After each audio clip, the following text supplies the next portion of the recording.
Hello, good morning. ഒരു video ചെയ്യാൻ തോന്നുന്നു. എൻ്റെ ഹെഡ്സെറ്റ് വീട്ടിലെവിടെ എടുത്തു വെച്ച് കണ്ടില്ല. ഇവിടെ വന്ന് നല്ല ചെറിയൊരു ചാറ്റമഴ, കൊടൈക്കനാലിലൊക്കെ നിൽക്കുന്നൊരു സുഖം. അപ്പോൾ തോന്നുന്നൊരു വീഡിയോ ചെയ്തേക്കാം. ആക്ച്വലി ഈ പ്രദേശം എന്നെ ഒത്തിരി ഹോണ്ട് ചെയ്യുന്നുണ്ടെന്നോ എന്താ പറയുന്നത്, ഒത്തിരി എന്നെ പിടിച്ച് വിളയ്ക്കുന്നുണ്ട്. വലിയ വലിയ ദേശാടന പക്ഷികളൊക്കെ പറന്ന് എൻ്റെ മുമ്പിലൂടെ നിൽക്കുന്നുണ്ട്. അതെന്താണെന്നറിയില്ല, ചിലപ്പോൾ എന്തുകൊണ്ടോ ഒരു ഭയങ്കര അട്രാക്ഷനാണ്. ഓക്കെ, ശരി. ഇതൊക്കെ ഞാൻ പറയുന്നത് നിങ്ങളുടെ ജീവിത വ്യഗ്രതയിൽ ഒരുപക്ഷേ നിങ്ങൾ കേൾക്കുന്ന ന്യൂസിലാൻഡിൽ ഇരുന്നോ, അമേരിക്കയിൽ ഇരുന്നോ, ഫ്രാൻസിലോ ഇറ്റലിയോ ജർമ്മനിയിലോ ഇരുന്നോ ആണെന്ന് എനിക്കറിയാം. വളരെ ടെൻഷൻ പിടിച്ച ജീവിതത്തിൽ നമ്മുടെ ഈ കൊച്ചു കേരളത്തിൻ്റെ മനോഹരമായ ഈ സീനൊക്കെ കാണുമ്പോൾ നിങ്ങളൊരു ഗൃഹാതിരത്വം ഉണ്ടാക്കും. നിങ്ങളാക്കിയ കഷ്ടപ്പെട്ടും പാടുപെട്ടും വളർത്തിയ അമ്മയും അപ്പനെയൊക്കെ ഓർക്കും.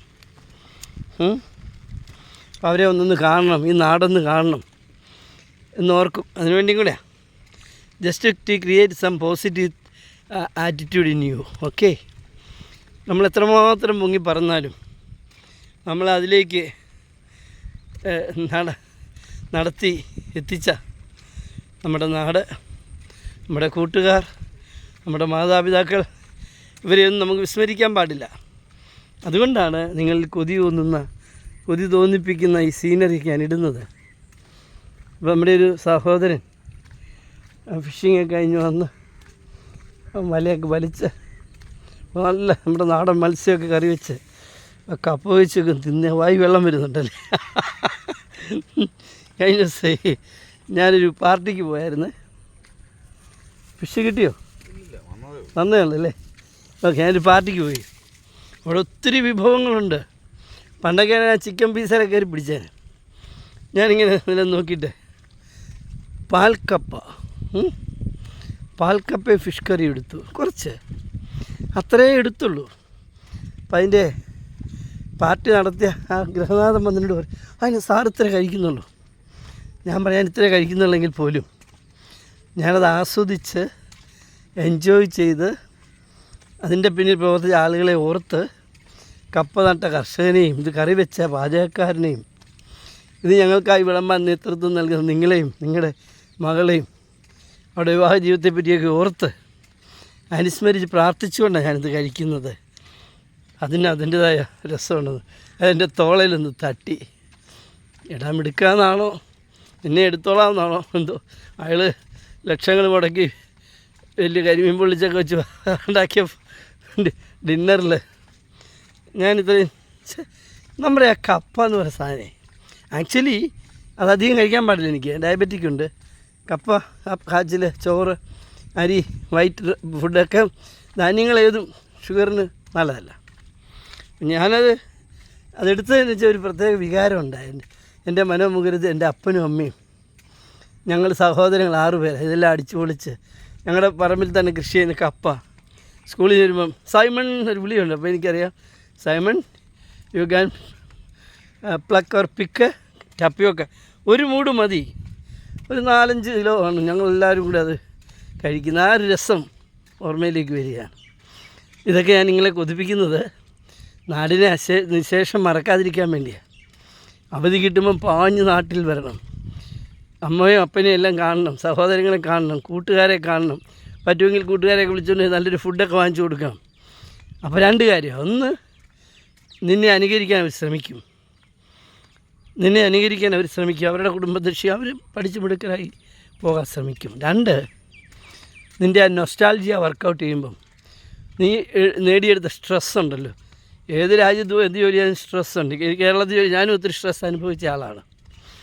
ജനക്കൂട്ടം മർദ്ദിക്കാൻ വളഞ്ഞുമ്പം 10-30 പോലീസുകാർ രക്ഷപ്പെടുത്തുന്ന പഞ്ചായത്ത് സെക്രട്ടറിയൊക്കെ മനസ്സിൽ കണ്ടേ സ്ട്രെസ് ഉണ്ടോ ഇല്ലയോ. അങ്ങനെയൊക്കെ ജോലി ചെയ്തിട്ടുള്ള ആളാണ്. അപ്പോൾ ആ സ്ട്രെസ്സ് മാറാൻ ഈ വീക്കെൻഡ് നിങ്ങളെ സഹായിക്കും. എൻ്റെ ഒരു ഫ്രണ്ട് ഉണ്ടായിരുന്നു, സ്ഥിരം ഓസ്ട്രേലിയ, സ്വിറ്റ്സർലൻഡ്, പാരീസൊക്കെ കറങ്ങി നടന്ന ആളാണ്. കഴിഞ്ഞ പ്രാവശ്യം വീക്കെൻഡ് ഇവിടെ വന്നിട്ട് എന്നോട് പറയും, എൻ്റെ പൊന്നെ ആക്ച്വലി ഞാനെന്ത് മണ്ടത്തര കാണിച്ചതെന്നാണ്. കുമരകത്തൊക്കെ അപ്പനും അമ്മയൊക്കെയായിട്ട് പോയി, ഏതോ എന്നെ കിളിക്കൂടോ എവിടെയോ പോയി ഒരു കരിമീൻ പൊള്ളിച്ചൊക്കെ തിന്നുമ്പോൾ വാസം പറയാണ് ഈ സ്വിറ്റ്സർലാൻഡും പാരീസിലൊക്കെ ചെല്ലുമ്പോൾ ആ ജനക്കൂട്ടത്തിൽ നടക്കുക. അതിവിടെ ഉണ്ട് കേട്ടോ. മൂന്നാറിൽ ചെന്നാലേ ഔദ്യോഗിക മുറി നിങ്ങൾക്ക് ഭയങ്കരമായിട്ട് പോയാൽ ഇറങ്ങാൻ പറ്റത്തില്ല. അപ്പോൾ റിസോർട്ട് എടുത്ത് താമസിക്കാനേ കുഴപ്പമില്ല. റോഡിലോ ടൂറിസ്റ്റ് കേന്ദ്രത്തിൽ അടുക്കാൻ അതുപോലെ ജനം ഇതൊന്നുമില്ലാതെ നമ്മുടെ നാടൻ വിഭവങ്ങളുമായി നമ്മുടെ പ്രിയപ്പെട്ട മാതാപിതാക്കളുമായിട്ട് അല്പസമയം ഉല്ലസിക്കാൻ കിട്ടുക എന്ന് പറഞ്ഞാൽ ചെറിയ കാര്യമല്ല അല്ലേ? ഓക്കെ പ്രിയമുള്ളവർ, ഞാൻ നമ്മുടെ ടോക്കിലേക്ക് വരാം. ഞാനിത് ഇൻട്രൊഡക്ഷൻ നമ്മൾ ഈ എന്താ പറയല്ലേ പിന്നെ വെൽക്കം ഡ്രിങ്ക് എന്നൊക്കെ പറഞ്ഞ പോലെ തന്നേ ഉള്ളൂ. നമ്മുടെ ഈ channel it's me Simon YouTube channel, ഇത് ഫേസ്ബുക്ക് കേൾക്കുന്നവർക്കും ഇൻസ്റ്റാഗ്രാം കാണുന്നവർക്കും ഫോളോ ചെയ്യാവുന്നതാണ്. ഇറ്റ്സ് മീ സൈമൺ ഇതൊരു പോസിറ്റീവ് ചാനലാണ്. നെഗറ്റീവായ ഒരു ആസ്പെക്ട്സ് നമ്മൾ ചർച്ച ചെയ്യത്തില്ല, നെഗറ്റീവായ ഒരു കാര്യവും നമ്മൾ പറയത്തില്ല. പിന്നെ എൻ്റെ ഇത് എന്തെങ്കിലും ഹാക്ക് ചെയ്ത് ഇങ്ങോട്ട് പണം ചോദിച്ചാൽ കൊടുക്കരുത്. ഞാൻ അത്ര പാവപ്പെട്ടവനൊന്നും അല്ല, അത്യാവശ്യം പൈസയുള്ള ആളാണ്. ഇത് പറയാൻ കാര്യം, കഴിഞ്ഞ ദിവസം എൻ്റെ ഒരു ഇൻറ്റിമേറ്റ് ഫ്രണ്ടിൻ്റെ ശബ്ദത്തിൽ എനിക്കൊരു ഇത് വന്നു, അമൃത നിൽക്കുകയാണ് 25,000 രൂപ ഇടണമെന്ന്. ഞാൻ ഇടാനായിട്ട് ഒരുങ്ങി. അന്നേരം പെട്ടെന്ന് എനിക്കെന്തോ ഒരു ഉൾവിളി. ഞാൻ പറഞ്ഞാൽ അവൻ്റെ ഒരു ബന്ധുവിനെ വിളിച്ച് നമ്പർ എടുത്ത് ഇവനെ വിളിച്ചാകുമ്പോൾ ചേടാ ഞാൻ ഒരു ജോലിയിൽ ഏർപ്പെട്ടിരിക്കുക, ഞാനല്ല, മനസ്സിലായി. അപ്പോൾ അതുകൊണ്ട് മുന്നറിയിപ്പ് തന്നേ ഉള്ളൂ. സൈമൺ സാറ് ആരോടും അതായത് പണ്ട് കർത്താവ് ഡിസൈപ്പിൾസിനെ വിട്ടോ പറഞ്ഞു 2 ജോഡി ഡ്രസ്സ് എടുക്കണ്ട, ചെരുപ്പ് എടുക്കണ്ട, വടിയെടുക്കണ്ട, നിനക്ക് ഞാൻ ദാനമായി തരുന്നത് ദാനമായി കൊടുക്കുക. അതുകൊണ്ട് ദൈവം എനിക്ക് തന്ന എനിക്ക് സിദ്ധി ശക്തി എന്തെങ്കിലും ഉണ്ടെങ്കിൽ അത് ദാനമായിട്ടാണ്. ആരും ഒന്നും തരേണ്ടതില്ല, സ്നേഹം മാത്രം മതി. ഓക്കെ, അപ്പോൾ നമ്മുടെ വിഷയത്തിലേക്ക് വരാം. ഈ നമ്മുടെ നാട്ടിൽ ഈ നമ്മുടെ അയൽക്കത്തൊക്കെ ഒരു യുദ്ധം, മിഡിൽ ഈസ്റ്റിലൊരു യുദ്ധം നടക്കുന്നു വിവരം വല്ലതും നമ്മൾ ശ്രദ്ധിക്കുന്നുണ്ടോ? ന്യൂസ് കാണുമല്ലേ? ഒരു കാര്യം മനസ്സിലായി, നമ്മുടെ രാജ്യം അത്ര സുശക്തമാണ്. ഇന്ത്യ രാജ്യം മറ്റു ലോകത്തെ രാജ്യങ്ങളെ പോലെ തന്നെയോ അതിലപ്പുറമോ ശക്തമായ ഒരു രാജ്യമാണ് എന്നുള്ളതാണത് കാണിക്കുന്നത്. ഒരു പടക്കം പൊട്ടുന്ന ഒച്ച പോലും നമ്മളാരും കേൾക്കുന്നില്ല അല്ലേ? പിന്നെ നമ്മുടെ ആളുകൾ രാഷ്ട്രീയക്കാർ ഇലക്ഷനിൽ ജയിക്കുമ്പോൾ പടക്കം പൊട്ടിക്കുന്നത് കേൾക്കാം. അത്ര സുന്ദരമായൊരു രാജ്യമല്ലേ ഇത്, അല്ലേ? സൂപ്പറല്ലേ? നിങ്ങൾക്കറിയാമോ, ഒരു രഹസ്യം പറയട്ടെ. വലിയ വലിയ വിദേശ രാജ്യത്തെ ആളുകൾ, ഗവൺമെൻറ് ഒഫീഷ്യൽസ് റെസ്റ്റ് എടുക്കാനും അവധി ആഘോഷിക്കാനും രഹസ്യമായി വരുന്നത് ഇന്ത്യയിലും കൊച്ചു കേരളത്തിലുമാണ്. ഈ നിങ്ങൾ ഒരു ബൈക്കിൻ്റെ പേര് ഹാർലി ഡേവിഡ്സൺ അല്ലേ? അദ്ദേഹം കോട്ടയത്ത് വന്ന് താമസിച്ചിട്ട് പോയി എന്ന് പറയാൻ നിങ്ങൾ വിശ്വസിക്കുമോ? അതാണ് കോട്ടയം അല്ലെ കേരളം. ആ റിസോർട്ടുകാർ പറഞ്ഞത് പോകുമ്പം അവരുടെ ഡയറി എഴുതും, അതിൽ ഒപ്പിടുമ്പോഴാണ് അത് അവർ കുറേ ദിവസങ്ങളായിട്ട് സ്നേഹിച്ച് പരിപാലിച്ച അവരുടെ ഗസ്റ്റ് ഹാർലി ഡേവിഡ്സൺ എന്ന് പറയുന്ന ലോകപ്രശസ്തനായ കോടീശ്വരനാണ്. കോടീശ്വരൻ മാത്രമല്ല, അദ്ദേഹം ഒരു വ്യവസായി എന്നുള്ള നിലയിൽ ഒത്തിരി പേരെടുത്ത ഒരു മിടുക്കൻ വ്യവസായി അല്ലേ? അപ്പോൾ അതുകൊണ്ട് നമ്മൾ നമ്മുടെ രാജ്യത്തെ പറ്റി ഓർമ്മ, ഇതിൻ്റെ ശക്തി, സുരക്ഷ, ഇവിടുത്തെ ജനങ്ങൾക്കറിയാമോ, ലോകം മുഴുവൻ നിങ്ങൾ എവിടെ വേണേലും പൊക്കും, തപ്പിക്കും, അവിടെ നിങ്ങൾക്കൊരു മലയാളിയും ഒരു മലയാളി സമാജവും ഒരു ഓണാഘോഷമൊക്കെ കാണാൻ പറ്റും. നമ്മുടെ ആ ബുദ്ധി, സാമർഥ്യം, കഴിവ് ഇതൊക്കെ നമുക്ക് ചുമ്മാ കിട്ടിയതല്ല. നമ്മളും കുറച്ച് കാലം മുമ്പോട്ട് നിങ്ങൾ ചിന്തിച്ചു, പുസ്തകം ഞാൻ വായിക്കുന്ന ആളാണ്. കേരളം 500 നൂറ്റാണ്ടിന് മുമ്പിൽ നമ്മളൊരു ബുക്കുണ്ട്, മലയാളം എടുത്ത് വായിച്ച് നോക്കിയാൽ കേരളത്തിലെ സ്ഥിതി എന്തായിരുന്നു. കുടിലുകളും പട്ടിണിയും പരിവട്ടവും, നമ്മുടെ പല സ്ത്രീകളും അവർക്ക് വസ്ത്രം ധരിക്കാൻ പോലും നേരെയില്ല എന്നൊക്കെ പറഞ്ഞ് അതിൽ എഴുതിയിട്ടുണ്ട്. എന്നുവെച്ചാൽ അത്രയും മോശം സ്ഥലമായിരുന്നു. എന്നാൽ ഇവിടെ നവോത്ഥാന നായകന്മാർ, മിഷണറിമാർ, കന്യാസ്ത്രീകൾ, അച്ഛന്മാർ, സ്കൂളുകൾ തുടങ്ങിയ മിടുക്കന്മാരായ ആളുകൾ, അതുപോലെ മന്നം, ശ്രീനാരായണ ഗുരു തുടങ്ങിയ ഒത്തിരി പേരുടെ ബുദ്ധിപരമായ ഇടപെടലാണ് ഇന്നത്തെ കേരളത്തെ സൃഷ്ടിച്ചത്. ഞാൻ പറഞ്ഞു വന്നത്, വിഷയം മാറിപ്പോകുന്നില്ല. ഇന്ന് ലോകത്ത് ഏതൊരു രാജ്യത്ത് ചെന്നാലും ഏറ്റവും അത്യുന്നത പദവികളിൽ മലയാളി പിള്ളേർ വികസിക്കുന്ന കാണുമ്പോൾ നമുക്ക് സന്തോഷം വരും. നമ്മൾ ഫ്ലൈറ്റിൽ ഇറങ്ങി വർത്തമാനം പറഞ്ഞ് കളിവില്ലാതെ പറഞ്ഞു കഴിയുമ്പോൾ ഹലോ എന്നൊരു വിളി കേൾക്കാം. ആരാ?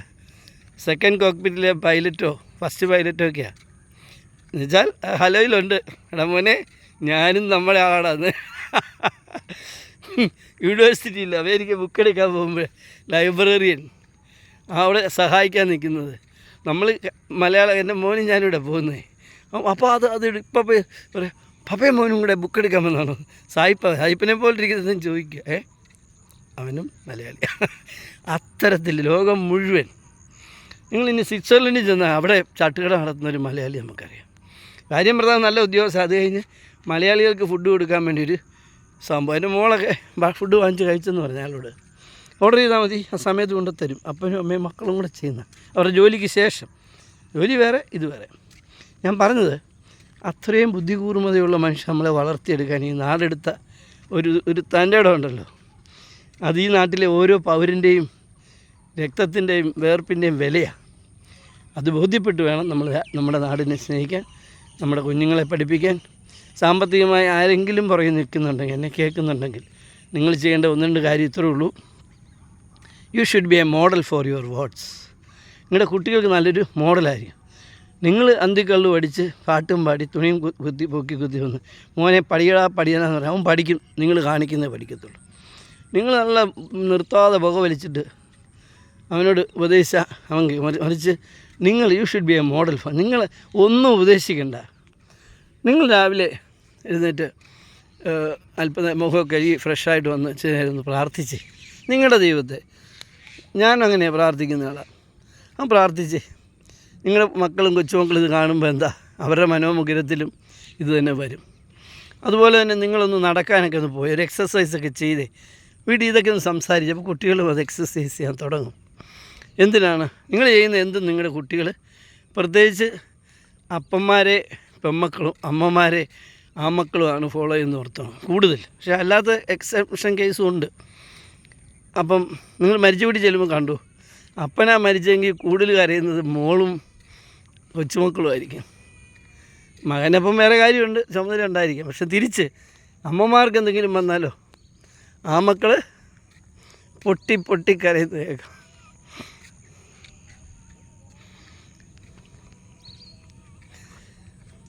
അമ്മയെ ഓർത്തപ്പോൾ ഞാനും കരഞ്ഞു.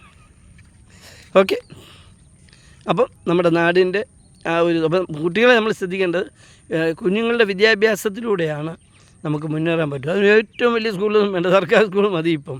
പക്ഷേ സ്കൂളിൽ പോയിട്ട് വരുമ്പോൾ അവനോട് ചോദിക്കണം, എടാ ഇന്ന് സ്കൂളിൽ. അപ്പോൾ നമ്മൾ ജോലി കഴിഞ്ഞ് ചിലപ്പോൾ 7 മണിക്കായിരിക്കും വരുന്നല്ലേ. അപ്പൻ മക്കളെ വിളിച്ച് കൂടെ ഇരുത്തി വല്ലതും ഒന്ന് കൊണ്ടുവന്ന് എന്തെങ്കിലും കൊടുത്ത് സംസാരിക്കും. മോനെ എന്താണ് ക്ലാസ് നടന്ന് പഠിപ്പിച്ച ആരൊക്കെയാ?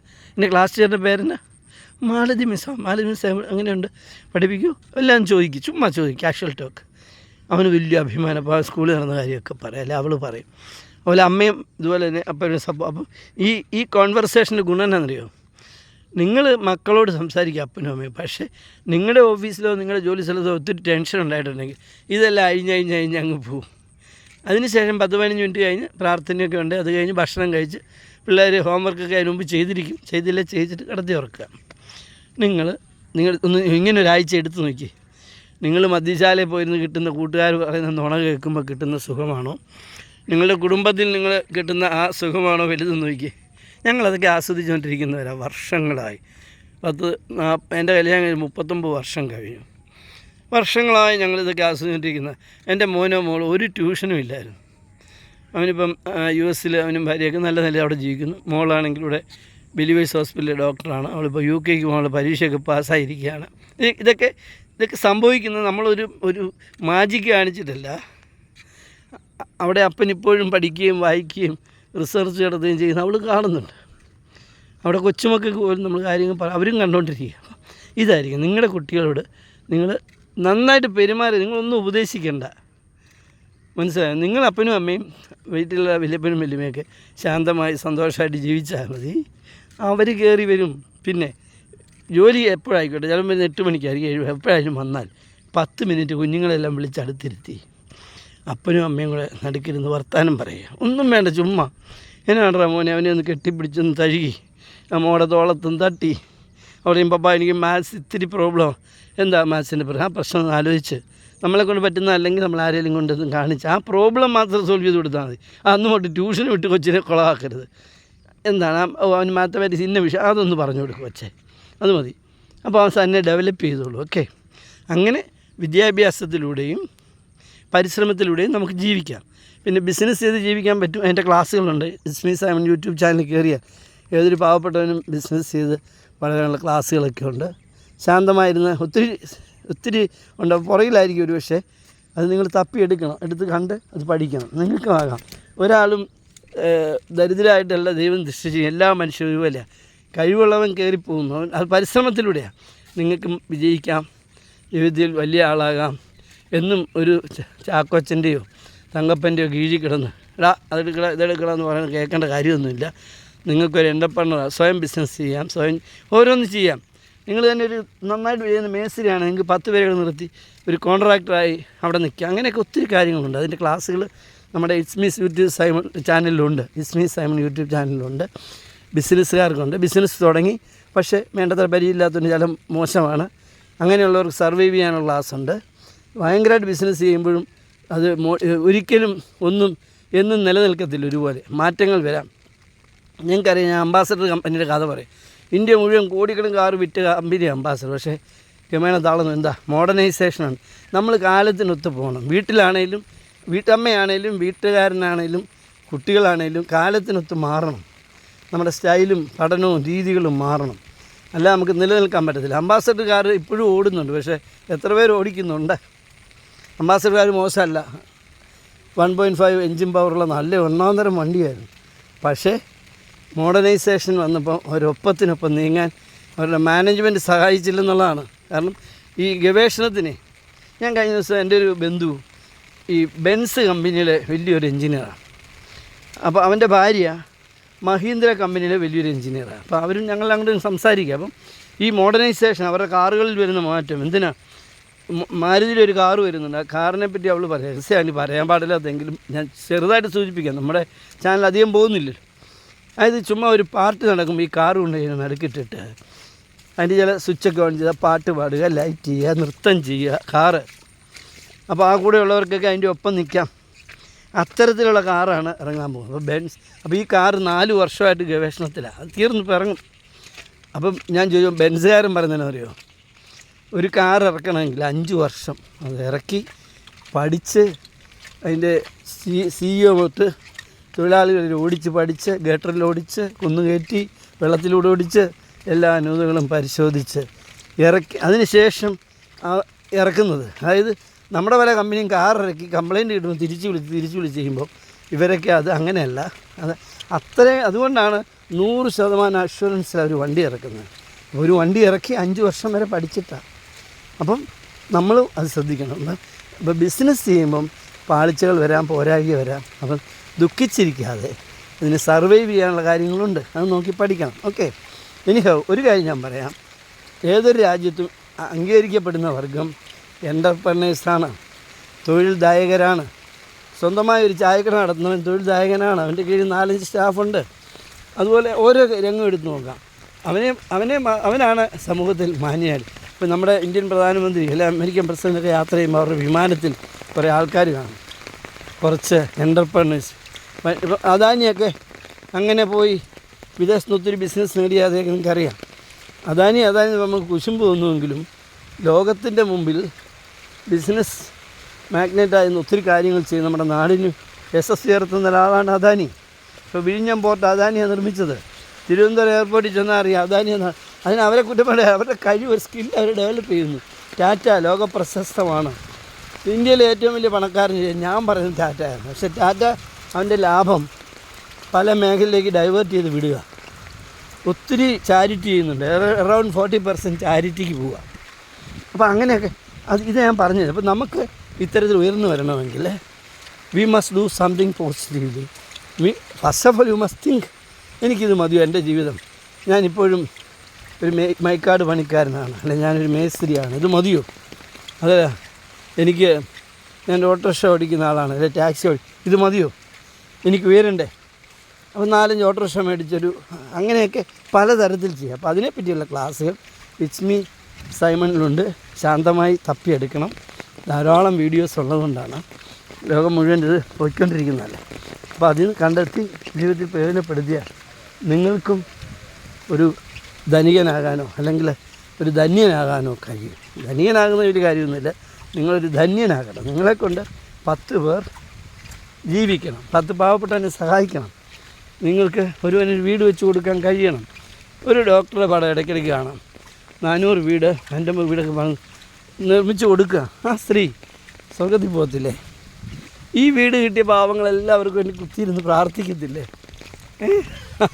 എനിക്ക് അസൂയ തോന്നാറുണ്ട്.